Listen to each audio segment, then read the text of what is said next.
झारखंड में 18 जून को राज्यसभा की 2 सीटों के लिए चुनाव होना है। अधिसूचना 1 जून को जारी होगी, जबकि 8 जून तक नामांकन भरे जा सकेंगे। इस चुनाव को होने में अभी कुछ समय बाकी है, लेकिन राजनीतिक गलियारों में चर्चाएं, कयासों के बाजार गर्म हैं। शुक्रवार को कांग्रेस के झारखंड प्रदेश प्रभारी के राजू और तेलंगाना के उप मुख्यमंत्री विक्रमार्क मल्लू ने राजधानी रांची में मुख्यमंत्री हेमंत सोरेन से मुलाकात की। मुलाकात की तस्वीरें सीएमओ के ऑफिशियल एक्स हैंडल से जारी की गई और इस मुलाकात को शिष्टाचार भेंट कहा गया। जबकि हम सभी जानते हैं, जो राजनीति में कोई भी मुलाकात शिष्टाचार नहीं होती है। इस मुलाकात के बाद ही यह खबरें अब तेजी से सुर्खियां बटोर रही हैं, जो क्या झारखंड में राज्यसभा के जिन 2 सीटों के लिए चुनाव हो रहा है, उसमें एक सीट पर कांग्रेस दावेदारी करेगी या नहीं। कहा तो ये जा रहा है, जो कांग्रेस ने एक सीट पर अपनी दावेदारी पेश करने के लिए इन्हीं 2 नेताओं को अधिकृत किया है और इसी के सिलसिले में के राजू और विक्रमार्क मालू आज झारखंड पहुंचे थे। झारखंड ओडिशा के जेएमएम के नेता भी पहुंचे।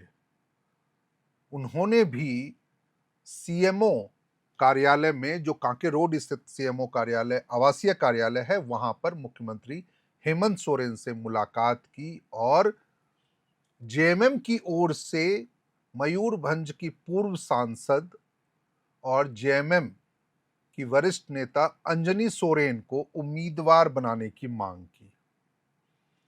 अंजनी सोरेन मुख्यमंत्री हेमंत सोरेन की बहन और दिशोम गुरु शिबू सोरेन की बेटी है। इस मुलाकात की तस्वीरें, खबर जब हम आपके लिए पढ़ रहे हैं, तो उस समय तक सीएमओ या हेमंत सोरेन के ऑफिशियल एक्स हैंडल से शेयर नहीं किया गया था। लेकिन खबर यह है जरूर, जो अंजनी सोरेन के लिए दावेदारी जेएमएम में पेश करने को लेकर उड़ीसा के जेएमएम कार्यकर्ता और वरिष्ठ नेता राजधानी रांची पहुंचे थे। यानी राजनीतिक तौर पर राज्यसभा चुनाव के लिए जेएमएम और कांग्रेस दोनों में दावेदारी तेज हो गई है। कांग्रेस के कोटे से कौन राज्यसभा जाएगा, इसको लेकर के कयास यह भी लगाए जा रहे हैं, जो इसमें कांग्रेस के राष्ट्रीय प्रवक्ता और पूर्व सांसद पवन खेड़ा का नाम भी तेजी से लिया जा रहा है। कहा तो ये जा रहा है, जो झारखंड प्रदेश कांग्रेस के अध्यक्ष केशव महतो कमलेश भी इस सीट के लिए दावेदार हैं। इसके अलावा पूर्व अध्यक्ष राजेश ठाकुर, सुबोधकांत सहाय के अलावा पूर्व सांसद धीरज ठाकुर और राजेश ठाकुर भी हैं। यानी कांग्रेस से 5 दावेदार सामने आ चुके हैं, जिसमें 4 का तो सीधा संबंध झारखंड से है। अल्पसंख्यक कोटे के नाम पर शहजादा अनवर, जो झारखंड प्रदेश के कार्यकारी अध्यक्ष हैं, उन्होंने भी अपनी दावेदारी पेश की है। तो वहीं दूसरी तरफ कांग्रेस के पूर्व सांसद फुरकान अंसारी, जो वर्तमान में झारखंड में मंत्री इरफान अंसारी के पिता हैं, उनकी ओर से भी दावेदारी पेश की जा रही है। शायद ये वजह हो सकती है, जो आने वाले दिनों में यदि कांग्रेस को अपनी उम्मीदवार खड़ा करने का मौका मिलता है, तो वो शायद आंतरिक कलह या आंतरिक गुटबाजी से बचने के लिए झारखंड के किसी नेता को उम्मीदवार ना बनाकर किसी राष्ट्रीय नेता को उम्मीदवार बनाना ज्यादा पसंद करेगा। और इसमें पवन खेड़ा सबसे आगे बताए जा सकते हैं, क्योंकि कांग्रेस के पास जो आवश्यक वोट चाहिए इस राज्यसभा चुनाव के लिए, वो है नहीं। तो क्या गणित है झारखंड में कांग्रेस के लिए राज्यसभा में अपने एक उम्मीदवार या एक सांसद को भेजने के लिए, आइए आपको पहले वो समझा देते हैं।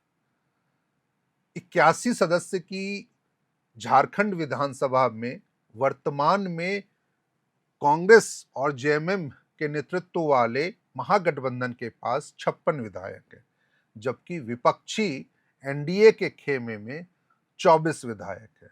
एक विधायक स्वतंत्र रूप से जेएलकेएम के नेता या सर्वे सर्वा जयराम महतो हैं। कांग्रेस और जेएमएम के खेमे में जिन 56 विधायकों की सूची है, उनके पास जेएमएम के 34, कांग्रेस के 16 विधायकों के अलावा राजद के 4 विधायक और भाकपा माले के 2 विधायक हैं। यानी इस तस्वीर में कांग्रेस जेएमएम के और दूसरे जो अपने सहयोगी दलों के विधायक हैं, उस पर निर्भर करती नजर आएगी, क्योंकि राज्यसभा चुनाव में एक उम्मीदवार को जीत के लिए कम से कम 28 वोटों की, जो पहली प्राथमिकता वाले वोट होंगे, उसकी जरूरत पड़ेगी। तो इस मुकाबले में जेएमएम अपना एक उम्मीदवार चुनाव मैदान में उतार सकता है और उनकी जीत सुनिश्चित हो सकती है। जेएमएम के 34 में से 6 विधायक जरूर कांग्रेस के पास या पाले में जा सकते हैं, बशर्ते कि हेमंत सोरेन इस बात के लिए तैयार हो जाए। यदि 6 विधायक कांग्रेस कोटे के उम्मीदवार के पक्ष में वोट करने के लिए बढ़ते हैं, तो उनके साथ आरजेडी के 4 विधायक और भाकपा माले के 2 विधायकों की भी मौजूदगी रहनी चाहिए, तो तब कांग्रेस के लिए रास्ता आसान हो जाएगा। वहीं दूसरी तरफ भारतीय जनता पार्टी ने भी इस चुनाव में उम्मीदवार उतारने की घोषणा कर दी है और इसी सिलसिले में कहा जा रहा है, जो आगामी 5 और 6 जून को बीजेपी के राष्ट्रीय अध्यक्ष नितिन नवीन झारखंड के दौरे पे आ रहे हैं। यानी 8 जून को नामांकन की समय सीमा खत्म होने से पहले झारखंड में राजनीतिक गहमा-गहमी ज्यादा ही देखने को मिलेगी।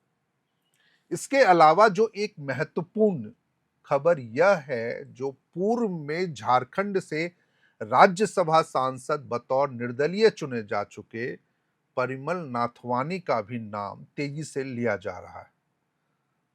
परिमल नाथवानी के बारे में यह बताया जा रहा है, जो वह जेएमएम के उम्मीदवार के रूप में राज्यसभा यानी ऊपरी सदन जाने के इच्छुक हैं। उनके बारे में तो दावा यह भी किया जा रहा है, जो वह बीजेपी के भी उम्मीदवार हो सकते हैं, लेकिन संख्या बल कम होने के कारण उनकी दिली इच्छा हेमंत सोरेन के नेतृत्व वाली जेएमएम के जरिए जाने की है। लेकिन इसके लिए जेएमएम के पास जो एक तर्क होना चाहिए, जिसको लेकर के जेएमएम के नेता दावा भी कर रहे हैं, जो स्थानीय उम्मीदवार को ही मौका मिलना चाहिए, तो क्या परिमल नाथवानी के दावेदारी और उनके राज्यसभा जाने के बीच में कोई अवरोध खड़ा पैदा होगा या नहीं, ये एक दिलचस्प स्थिति बन सकती है। बीजेपी की ओर से कुछ लोगों के नाम सुर्खियों में है, जिसमें सबसे ज्यादा मजबूत चेहरा के रूप में या वर्तमान में जो राज्यसभा सांसद है और जिनका कार्यकाल 21 जून को खत्म हो रहा है, वो दीपक प्रकाश का भी लिया जा रहा है। इसके अलावा एससी मोर्चा के प्रदेश अध्यक्ष और पूर्व मंत्री अमर बावरी, बालमुकुंद कश्यप जो प्रदेश महामंत्री है, इसके साथ साथ राकेश प्रसाद जो वर्तमान में पार्टी के महासचिव हैं, उनके बारे में भी कहा जा रहा है, जो भारतीय जनता पार्टी उसे भी अपना उम्मीदवार बना सकती है। यानी झारखंड में सीट केवल 2, लेकिन दावेदारों की संख्या 1 दर्जन से भी ज्यादा है। कांग्रेस और जेएमएम के बीच में आपसी सहमति कब तक बनेगी और इस दिशा में आगामी घटनाक्रम क्या होंगे, यह हम आपके साथ आने वाले वीडियो में जरूर साझा करेंगे, या इस खबर से जुड़ी हुई तमाम अपडेट भी आपके साथ साझा करेंगे। लेकिन इस पूरे घटनाक्रम को लेकर के, इस खबर को लेकर के आप क्या सोचते हैं, कमेंट करके हमें ज़रूर बताइएगा। इस वीडियो में फ़िलहाल इतना ही। कैमरे के पीछे हमारे सहयोगी हैं अभिषेक मुकुंद, मैं हूं शैलेंद्र। आप देख रहे थे एयर नाउ। हमारे चैनल को सब्सक्राइब कीजिए, इस वीडियो को शेयर कीजिए। शुक्रिया, नमस्कार।